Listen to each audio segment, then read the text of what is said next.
नमस्कार, खबर दोपहर में आप सभी का स्वागत है। मैं हूं आपके साथ बरखा बली। समाचारों में आगे बढ़ने से पहले सबसे पहले नजर आज की हेडलाइंस पर।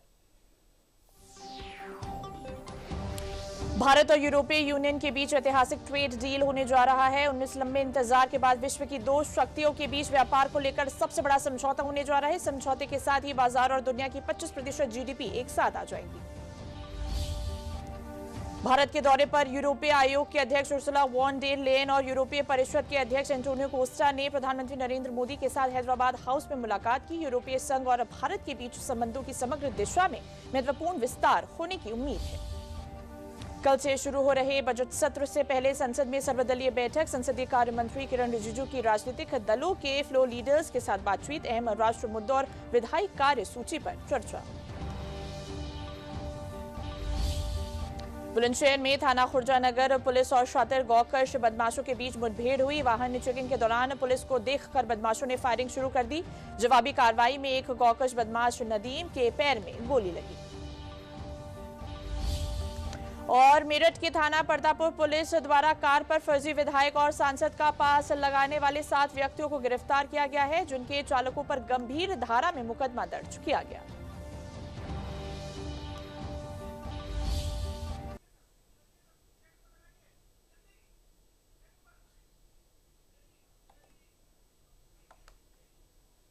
तो समाचारों की शुरुआत करते हैं। भारत के दौरे पर यूरोपीय आयोग के अध्यक्ष उर्सुला वॉन डेर लेयन और यूरोपीय परिषद के अध्यक्ष एंटोनियो कोस्टा ने प्रधानमंत्री नरेंद्र मोदी के साथ हैदराबाद हाउस में मुलाकात की।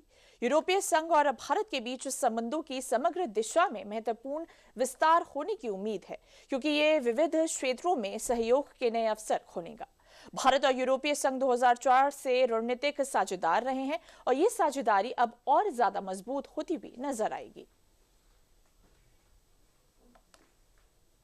भारत और यूरोपियन यूनियन के बीच जो साझेदारी है कैसे मजबूत हो रही है। भारत यूरोपीय संघ का एक भरोसेमंद साझेदार भी बन गया है और इसी साझेदारी का परिणाम है कि भारत और यूरोपियन यूनियन के बीच वस्तुओं का द्विपक्षीय व्यापार करीब 90% बढ़कर $136 अरब तक पहुंच गया है।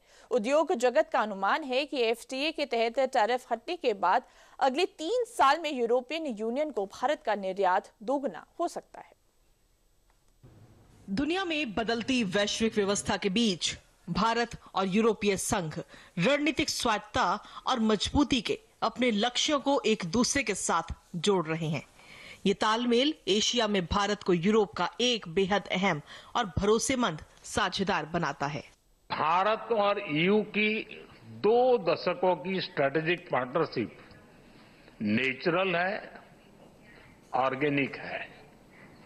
इसके मूल में ट्रस्ट है, लोकतांत्रिक मूल्यों में साझा विश्वास है। पिछले 10 वर्षों में भारत और ईयू के बीच वस्तुओं का द्विपक्षीय व्यापार 90% बढ़कर $136 अरब तक पहुंच गया है। वहीं ईयू का प्रत्यक्ष विदेशी निवेश $140 अरब से ज्यादा हो चुका है।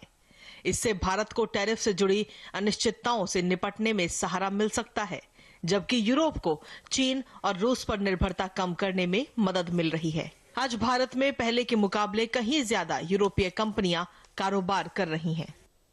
इस साझेदारी का सबसे सशक्त उदाहरण भारत में गठित यूरोपीय बिजनेस का नया फेडरेशन है। यह फेडरेशन 6000 से अधिक यूरोपीय संघ की कंपनियों को एक मंच पर लाता है, जिन्होंने भारतीय अर्थव्यवस्था में प्रत्यक्ष और अप्रत्यक्ष रूप से लगभग 8 मिलियन नौकरियां सृजित की हैं। समय के साथ भारत ईयू संबंध हाशिए से निकलकर मुख्य धारा में आए हैं। 1962 में कूटनीतिक संबंध तो स्थापित हुए, लेकिन लंबे समय तक वो निष्क्रिय रहे। साल 2000 में लिस्बन शिखर सम्मेलन के साथ रिश्तों को नई गति मिली और वार्षिक शिखर बैठकें शुरू हुई। इसके बाद साल 2004 में रणनीतिक साझेदारी और 2005 में संयुक्त कार्य योजना बनी, जिसमें व्यापार, सुरक्षा और ऊर्जा पर फोकस किया गया। साल 2022 के बाद अटकी हुई एफटीए वार्ताओं को दोबारा शुरू किया गया। साथ ही ट्रेड एंड टेक्नोलॉजी काउंसिल का गठन हुआ, ताकि मानकों का तालमेल, सप्लाई चेन की मजबूती और तकनीक में साझा नवाचार को बढ़ावा मिले। भू राजनीतिक बदलावों के बीच 2025 में भारत और ईयू ने 5 स्तंभों वाला नया एजेंडा तय किया। शांति, पर्यावरण, समृद्धि, लोग और साझेदारी। इसके तहत सेमीकंडक्टर, ग्रीन हाइड्रोजन और आर्टिफिशियल इंटेलिजेंस को प्राथमिकता दी गई। यूरोपीय संघ का चिप्स एक्ट 43 अरब यूरो की फंडिंग के साथ सेमीकंडक्टर उत्पादन को बढ़ावा देता है ताकि इसकी वैश्विक कमी से निपटा जा सके। ये भारत की PLI योजनाओं जैसा है, जिसके तहत रणनीतिक क्षेत्रों में उत्पादन बढ़ाने के लिए कंपनियों को 4 से 6% तक प्रोत्साहन मिलता है। वहीं जिस तरह भारत, ऑस्ट्रेलिया और UAE के साथ खनिज आधारित व्यापार साझेदारियां कर रहा है, वैसे ही यूरोपीय संघ का critical raw materials act lithium, rare earth और कोबाल्ट जैसी जरूरी सामग्रियों की आपूर्ति तेज करने पर जोर देता है। ऐसे में दोनों पक्ष अहम तकनीकों की सप्लाई चेन को सुरक्षित बनाने में साथ काम कर सकते हैं। भारत के लिए यूरोपीय संघ दवाइयों और वस्त्र जैसे क्षेत्रों में स्थिर और भरोसेमंद बाजार उपलब्ध कराता है। वहीं यूरोप को भारत के रूप में मल्टीपोलर विजन को मजबूती देने वाला एक गैर पश्चिमी साझेदार मिलता है। यूरोपीय संघ भारत के सबसे बड़े व्यापारिक साझेदारों में से एक है। भारत के कुल वस्तु निर्यात में EU देशों की हिस्सेदारी करीब 17% है और सेवाओं के व्यापार में भी इसकी बड़ी भूमिका है। उद्योग जगत का अनुमान है कि FTA के तहत टैरिफ हटने के बाद अगले 3 सालों में EU को भारत का निर्यात 2 गुना हो सकता है। एक ऐसी दुनिया में जो अब भी आर्थिक अनिश्चितताओं और बदलते गठबंधनों के बीच रास्ता तलाश रही है, उसमें ये साझेदारी सिर्फ अर्थव्यवस्था तक सीमित नहीं है, बल्कि ये रणनीतिक ताकत और स्वायत्तता के भारत के विजन को हकीकत में बदलने की कहानी है। प्रधानमंत्री नरेंद्र मोदी यूरोपीय संघ की अध्यक्ष उर्सुला वॉन डेर लेन और यूरोपीय परिषद के अध्यक्ष एंटोनियो कोस्टा की उपस्थिति में भारत यूरोपीय संघ मुक्त व्यापार समझौते पर हस्ताक्षर किए गए। इसके साथ ही कई अन्य महत्वपूर्ण समझौता ज्ञापनों का आदान प्रदान किया गया। प्रधानमंत्री नरेंद्र मोदी ने कहा, पिछले कुछ वर्षों में भारत और यूरोपियन यूनियन के संबंधों में उल्लेखनीय प्रगति हुई है। साझा लोकतांत्रिक मूल्यों, आर्थिक तालमेल और लोगों के बीच मजबूत संबंधों के चलते हमारी साझेदारी नई ऊंचाइयों तक पहुंच रही है। प्रधानमंत्री ने कहा, आज 27 तारीख है। ये सुखद संयोग है कि आज ही के दिन यूरोपियन यूनियन के 27 देशों के साथ भारत ये FTA कर रहा है। ये FTA हमारे किसानों, छोटे उद्योगों की यूरोपियन मार्केट तक पहुंच आसान बनाएगा। 27 तारीख है। ये सुखद संयोग है कि आज ही के दिन यूरोपियन यूनियन के 27 देशों के साथ भारत ये FTA कर रहा है। यह एक ऐतिहासिक समझौता हमारे किसानों, हमारे छोटे उद्योगों, इसके यूरोपियन मार्केट तक पहुंच आसान बनाएगा, मैन्युफैक्चरिंग में नए अवसर पैदा करेगा और हमारे सर्विसेज सेक्टर के बीच सहयोग को और प्रबल करेगा।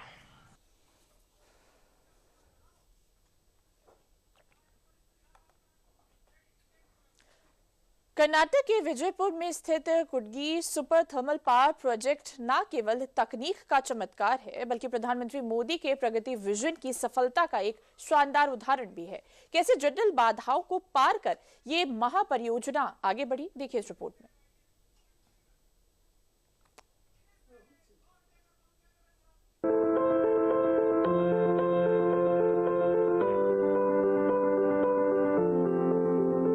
कुडगी सुपर थर्मल पावर प्रोजेक्ट दक्षिण भारत के सबसे बड़े बिजली केंद्रों में से एक है। NTPC द्वारा विकसित ये 2400 मेगावाट का संयंत्र 3 अत्याधुनिक उत्पादन इकाइयों से लैस है, जिसे सुपर क्रिटिकल प्लांट कहा जाता है। वो इसलिए क्योंकि ये पारंपरिक संयंत्रों के मुकाबले कम कोयले और पानी में 5% अधिक बिजली पैदा करता है। ये तकनीक न केवल उच्च दक्षता सुनिश्चित करती है, बल्कि कार्बन उत्सर्जन को भी कम करती है, जो पर्यावरण के प्रति हमारी प्रतिबद्धता को दर्शाता है। समझौतों के तहत यहाँ की बिजली कर्नाटक, तमिलनाडु, केरल, आंध्र प्रदेश, तेलंगाना और पुडुचेरी जैसे राज्यों को मिल रही है, जो ग्रिड की स्थिरता और औद्योगिक विकास की रीढ़ बन गई है। हालांकि जितना महत्वाकांक्षी ये प्रोजेक्ट है, उतनी ही बाधाएं इस प्रोजेक्ट की राह से गुजरी। कर्नाटक में कोयले का अपना भंडार नहीं है, इसलिए झारखंड के पकरी बरवाडीह से लंबी दूरी की कोयला आपूर्ति के लिए मजबूत रेलवे नेटवर्क अनिवार्य था। वहीं शुष्क क्षेत्र होने के कारण अलमाटी जलाशय से सालाना 5.2 मिलियन क्यूबिक फीट पानी का आवंटन भी एक जटिल प्रक्रिया थी। रेलवे कनेक्टिविटी, रसद और जल प्रबंधन जैसी बाधाएं परियोजना की गति को रोक रही थीं। ऐसे गंभीर चुनौतियों के बीच परियोजना के महत्व को समझते हुए 24 जून 2015 को प्रधानमंत्री की अध्यक्षता में प्रगति के तहत इसकी समीक्षा की गई। प्रधानमंत्री ने रेलवे लाइन के दोहरीकरण, भूमि हस्तांतरण और जल पाइपलाइन के लिए ROU यानी कि उपयोग अधिकार के कार्यों में तेजी लाने के स्पष्ट निर्देश दिए। रेलवे बोर्ड और रेल मंत्रालय ने समयबद्ध तरीके से लाइनों को मजबूत किया ताकि कोयले की आपूर्ति में कोई बाधा न आए। साथ ही 11 किलोमीटर की रेलवे साइडिंग और एश पाइप कॉरिडोर के लिए लंबित भूमि विवादों को भी प्रगति के हस्तक्षेप से सुलझा लिया गया। टीपीसी कुडगी पावर स्टेशन का निर्माण के टाइम काफी चुनौतियों का सामना करना पड़ा, जैसे land acquisition, rail line doubling, मैकअप water corridor pipeline land acquisition. इन सब चुनौतियों को समय समय पर प्रगति के बैठक के समीक्षा से समाधान मिली और जिससे ये प्रोजेक्ट संपन्न हो गया। प्रधानमंत्री के निर्देशों के बाद केंद्र और राज्य सरकार के बीच बेहतर समन्वय का परिणाम ये हुआ कि कुडगी प्रोजेक्ट कार्यान्वयन की बाधाओं से निकलकर सुचारू कमीशनिंग की ओर बढ़ा। आज कुडगी दक्षिणी ग्रिड को अटूट बिजली प्रदान कर रहा है, जो भारत की ऊर्जा सुरक्षा और आर्थिक विकास का एक शक्तिशाली आधार है।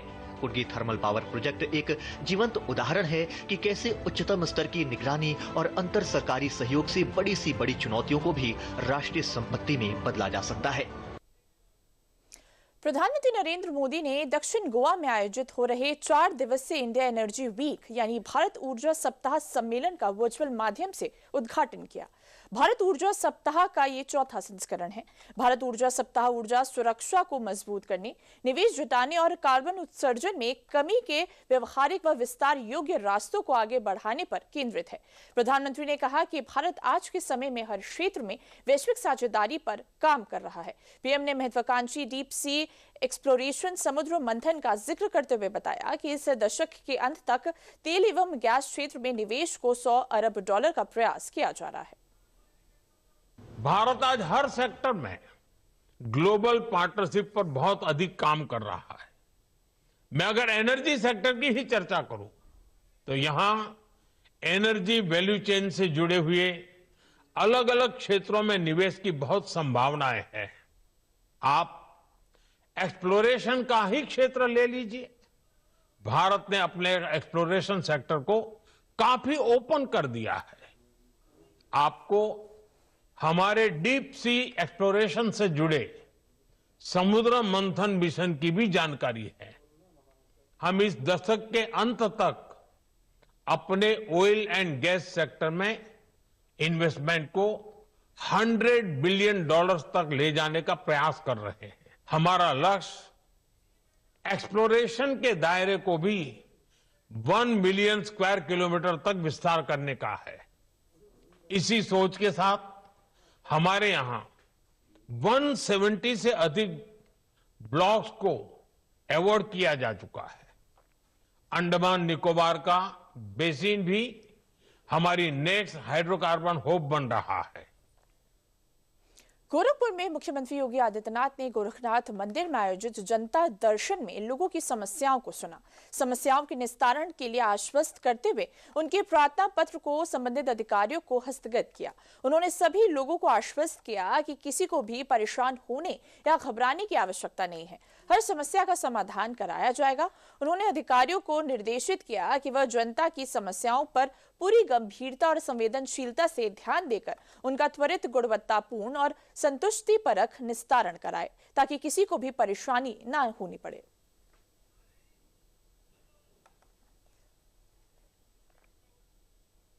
लखनऊ के इंदिरा गांधी प्रतिष्ठान में Uttar Pradesh international trade expo यानी कि यूपी टेक्स चल रहा है, जो कि आज समाप्त हो जाएगा। इसमें 300 से ज्यादा स्टॉल लगे हैं। इनमें हैंडमेड चीजें बिक रही हैं। अलीगढ़ से शेर, हाथी, घोड़े वाले पीतल के ताले बिक रहे हैं। सोलर प्लांट के स्टॉल हैं। कैनवास पेंटिंग के भी स्टॉल हैं। 27 जनवरी तक चल रहे इस एक्सपो का उद्घाटन योगी सरकार में मंत्री राकेश सचान ने 23 जनवरी को किया। इस दौरान उनके साथ मुख्यमंत्री योगी के मुख्य सलाहकार पूर्व IAS अवनीश अवस्थी भी मौजूद रहे। दोनों पेंटिंग के स्टॉल पर पहुंचे। यहाँ रामलला रामलला की पेंटिंग देखने लगे। पेंटिंग का दाम जानते ही मंत्री ने अपने हाथ पीछे कर लिए। उन्होंने साथ चल रहे पूर्व आईएएस अवनीश अवस्थी से कहा कि मेहनत तो लगती होगी इस पेंटिंग को बनाने में, वैसे यह खरीदना मेरे बस में नहीं है। दरअसल स्टॉल के ओनर सत्यम प्रकाश ने मंत्री से रामलला की कैनवस पेंटिंग की कीमत 50,000 रुपए बताई थी।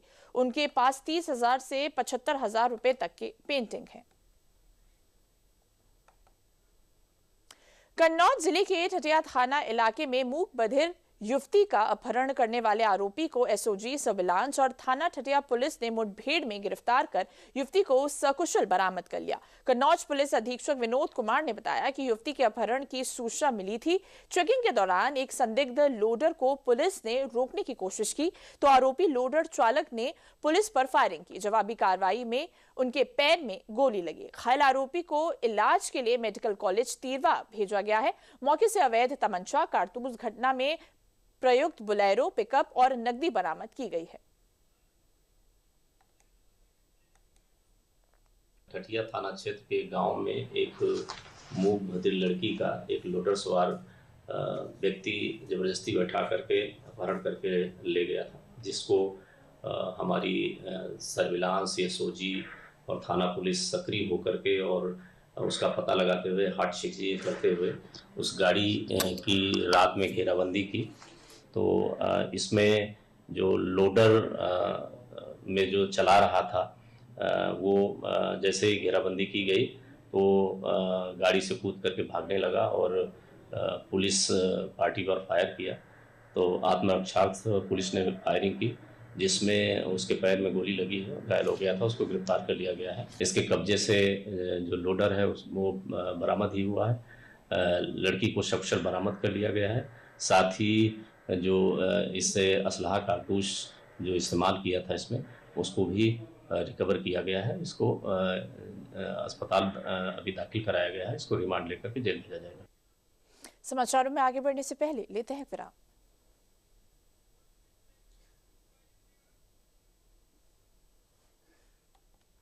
LIC पेश करता है जीवन लक्ष्य। पाएं जीवन बीमा आकर्षक मैच्योरिटी राशि के साथ एवं बीमित व्यक्ति के न रहने पर भविष्य में देय प्रीमियम भुगतान से माफी, सम एश्योर्ड के 10% का प्रतिवर्ष भुगतान पॉलिसी टर्म तक और पॉलिसी की मैच्योरिटी पर सम एश्योर्ड एवं बोनस का भुगतान। बच्चों की शिक्षा एवं अन्य जरूरतों को पूरा करे। LIC का जीवन लक्ष्य।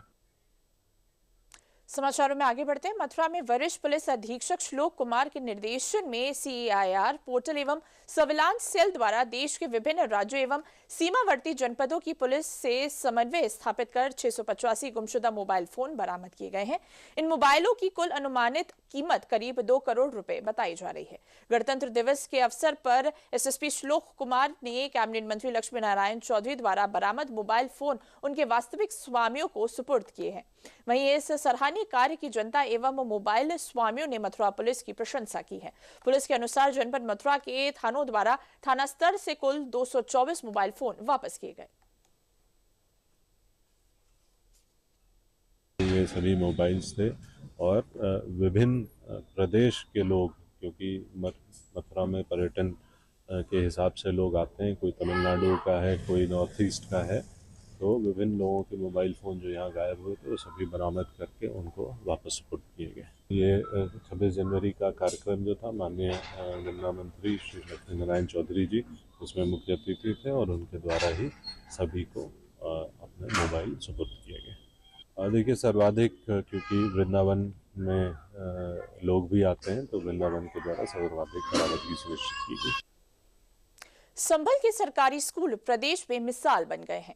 इन स्कूलों की तस्वीर के साथ ही तकदीर भी बदल गई है। नतीजतन अभिभावक प्राइवेट स्कूलों से नाम कटाकर अपने बच्चों का दाखिला इन सरकारी स्कूलों में करा रहे हैं। संभल के जिलाधिकारी डॉक्टर राजेंद्र पेंसिया के प्रयासों के बाद जिले के सरकारी स्कूलों के हालातों में ये बदलाव हुआ है। इस योजना का फंड केंद्र व राज्य सरकार की तरफ से दिया जाता है, लेकिन ये फंड बेहद ही कम होता है। इस बात को ध्यान में रखते हुए जिलाधिकारी और उनकी टीम ने ग्राम पंचायत, क्षेत्र पंचायत, जिला पंचायत, विधायक निधि से स्कूलों में विकास कार्य कराए। 1 साल में स्कूलों की तस्वीर बदली है। वहीं संभल के ये सरकारी स्कूल अब यूपी एजुकेशन सिस्टम में रोल मॉडल बन गए हैं।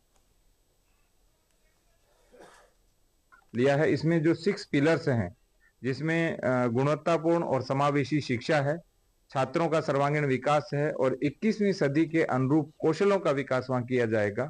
और जो क्लासरूम है वहां हमने स्मार्ट क्लासरूम सीसीटीवी से लैस किए हैं और इसके साथ साथ सोलर पैनल, एलईडी और जो स्कूल हैं सभी में बड़े बड़े मीटिंग हॉल्स बनाए हैं ताकि वहां पे कल्चरल और अन्य प्रकार के कार्यक्रम किए जा सके। और सारे के सारे जो स्कूल्स हैं वो हमारे दिव्यांग फ्रेंडली भी हैं। वहां पे आधुनिक खेल भी हैं, पुस्तकालय भी है, डिजिटल लाइब्रेरी भी है। वहां पे साइंस, मैथमेटिक्स लैब के साथ अटल टिंकरिंग लैब भी है। और इसमें जो न्यूनतम बेंचमार्क कायाकल्प के अंदर थे 19, उनको और अधिक बढ़ाते हुए हमने कुल 120 पैरामीटर्स लिए हैं और उन 120 पैरामीटर्स को हमने सैचुरेट किया है। यहाँ पर बच्चे रोबोटिक लैब बनी हुई है, यहाँ पर आईसीटी लैब बनी हुई है, यहाँ पर एस्ट्रोनॉमी लैब बनी हुई है। 3 तो ये मेन लैब बनी हुई है बच्चों के लिए। और हमारे यहाँ ऑर्गेनिक खेती होती है। वो सारी सुविधाएं जो प्राइवेट स्कूल में एक जो बच्चे हैं वो बहुत मोटी फीस देकर जिनको वो फिर भी नहीं मिलती, यहाँ बेसिक स्कूल में निशुल्क बच्चों को प्राप्त हो रही है।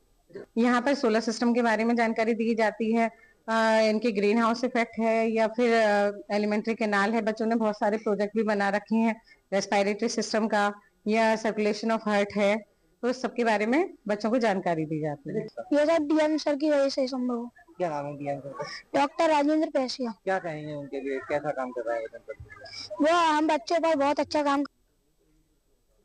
उत्तराखंड के पूर्व मुख्यमंत्री और महाराष्ट्र के पूर्व राज्यपाल तथा पद्म भूषण सम्मान के लिए चयनित भगत सिंह कोश्यारी आज रामनगरी अयोध्या पहुंचे। अयोध्या पहुंचने पर उन्होंने रामलला का विधिवत दर्शन पूजन किया। राम मंदिर निर्माण के बाद ये उनका पहला अयोध्या दौरा है। सर्किट हाउस में भाजपा जिला अध्यक्ष संजीव सिंह के नेतृत्व में पार्टी पदाधिकारियों और कार्यकर्ताओं ने उनका गर्मजोशी से स्वागत किया। दर्शन के बाद मीडिया से बातचीत करते हुए भगत सिंह कोश्यारी ने देश की राजनीति और वर्तमान हालात पर अपनी बात रखी। उन्होंने कहा कि प्रधानमंत्री मोदी को देश भर में जनता का समर्थन मिल रहा है। उन्होंने राम मंदिर को आस्था का परम स्थान बताते हुए कहा कि भगवान श्री राम हम सभी के जीवन से जन्म से लेकर मृत्यु तक जुड़े हुए हैं। राम मंदिर का निर्माण देश की सांस्कृतिक और आध्यात्मिक चेतना का प्रतीक है। मैं अयोध्या नए मंदिर बनने से पहले शायद 20वीं नहीं तो 10वीं बार आया होगा, और मंदिर बनने के बाद किसी न किसी कारण से यहाँ आना नहीं हो पाया। आज सौभाग्य से लखनऊ में शाम को मेरा एक प्रोग्राम है कार्यकर्ताओं का, तो मैंने कहा कि आजकल भीड़ भी कम होगी और राम जी के दर्शन कर लें, इसलिए अभी हम आ गए। साथ में भाई भी हैं और लोग भी हैं। प्रभु की लीला है, सारे हिंदू जगत चाहे यहाँ हो चाहे विदेश में हो, उनकी आस्था का एक परम स्थान है। और राम जी हमारे पैदा होने से मरने तक हमारा साथ देते हैं, तो यहाँ स्वाभाविक ही एक बार उनके दर्शन करेंगे और उस बहाने बीच में कुछ मित्रों के भी दर्शन हो गए। समाचार का रुख करने से पहले लेते हैं विराम।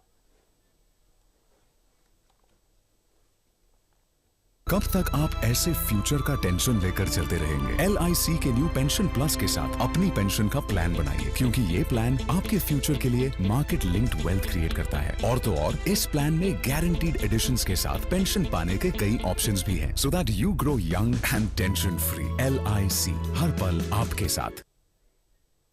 समाचारों का रुख करते हैं। कानपुर नगर के नरवल स्थित अत्याधुनिक रक्षा विनिर्माण इकाई अदानी डिफेंस एवं एरोस्पेस डिफेंस इंडस्ट्रियल कॉरिडोर का सांसद कानपुर रमेश अवस्थी ने निरीक्षण किया। गौरतलब है कि कानपुर स्थित ये प्रतिष्ठान दक्षिण एशिया का सबसे बड़ा निजी गोला बारूद एवं मिसाइल घटक निर्माण परिसर है, जो आत्मनिर्भर भारत के रक्षा विजन को साकार कर रही है। अपने स्थलीय निरीक्षण के दौरान सांसद रमेश अवस्थी ने इकाई के संदर्भ में अधिकारियों से सभी आवश्यक जानकारी ली। पत्रकारों से बात करते हुए रमेश अवस्थी ने कहा कि कभी मैनचेस्टर ऑफ ईस्ट कहे जाने वाले कानपुर के लिए बड़ी गर्व की बात है। कानपुर भविष्य में डिफेंस का बड़ा हब कहलाएगा। देखिए, आज हमने अदानी डिफेंस की इस यूनिट का भ्रमण किया है और ये कानपुर के लिए बहुत ही गर्व की बात है। जो कानपुर कभी मैनचेस्टर ऑफ ईस्ट कहलाता था, अब भविष्य में कानपुर डिफेंस का एक बड़ा हब कहलाएगा। साउथ एशिया का सबसे बड़ा डिफेंस का हब बनने जा रहा है। कानपुर आप जानते हैं लेदर सिटी के रूप में भी जाना जाता था। और अडानी समूह की डिफेंस यूनिट में चाहे मिसाइल्स हो, चाहे गोला बारूद हो, चाहे हमारे वेपन हो, सभी तरह का एमुनेशन बन रहा है।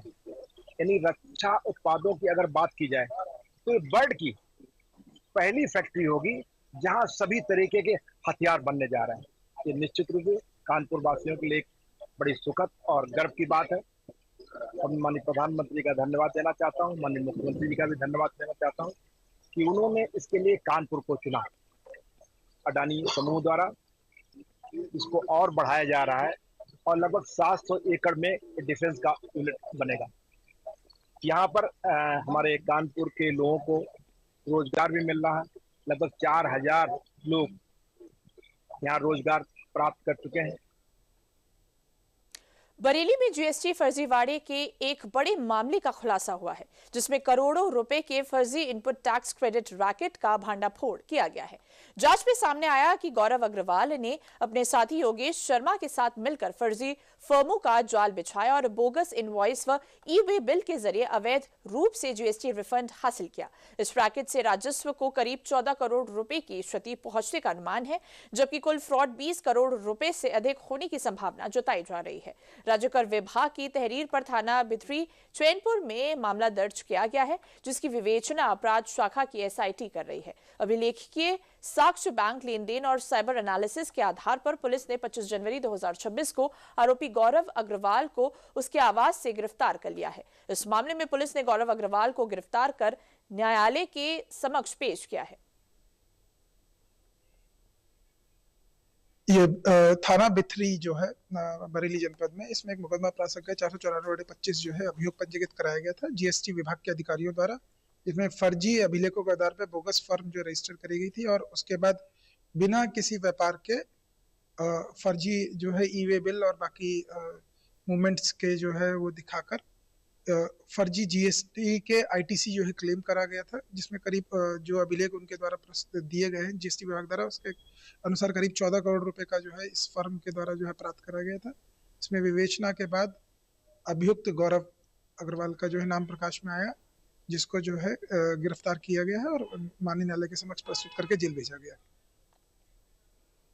उत्तर प्रदेश सरकार के सहकारिता राज्य मंत्री जेपीएस राठौर अपने एक दिवसीय दौरे पर मुरादाबाद पहुंचे, जहां उन्होंने मुरादाबाद की पुलिस लाइन में आयोजित कार्यक्रम में केंद्र सरकार द्वारा पद्मश्री पुरस्कार के लिए नामित हस्तशिल्प कलाकार चिरंजी लाल यादव और कृषि पंडित स्वर्गीय रघुपत सिंह के बेटे सुरेंद्र सिंह को सम्मानित कर जनपद का गौरव बढ़ाया।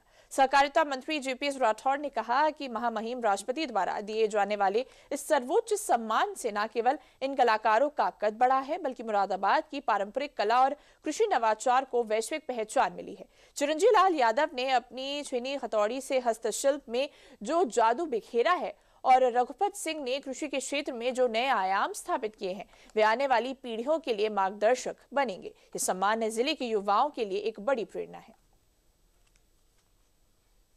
उन दोनों महान विभूतियों को मैं सादर नमन करता हूं और जिनको इतना बड़ा सम्मान हमारी सरकार के द्वारा दिया गया, केंद्र सरकार के द्वारा, महामहिम राष्ट्रपति जी के द्वारा, तो ऐसे में उन लोगों के जो कृतित्व है वो मुझे लगता है कि दूसरे लोगों को प्रेरणा देंगे और जिसके कारण और हमारे नौजवान उत्साहित होकर अपने अपने क्षेत्रों में अच्छा काम करने के लिए आगे बढ़ेंगे। मेरठ के थाना परतापुर पुलिस द्वारा कार पर फर्जी विधायक और सांसद का पास लगाने वाले 7 व्यक्तियों को गिरफ्तार किया गया है, जिनके चालकों पर गंभीर धारा में मुकदमा दर्ज कराकर जेल भेजने की तैयारी की जा रही है। एसएसपी डॉक्टर विपिन ताड़ा ने बताया कि गणतंत्र दिवस को सकुशल संपन्न कराए जाने के दृष्टिगत जनपद की सीमाएं सील कर बॉर्डर पर भारी पुलिस बल के साथ निरंतर चेकिंग अभियान चलाया जा रहा है। इसी क्रम में ऐसे 7 अभियुक्तों को चेकिंग के दौरान पकड़ा गया है, जो सांसद विधायक का स्टिकर लगे वाहन में बैठे थे। जांच के दौरान पास फर्जी कूट रचित पाया गया, जिसे अभियुक्त द्वारा टोल बचाने तथा आमजन पर रौब जमाने के उद्देश्य से वाहन पर लगाया गया था।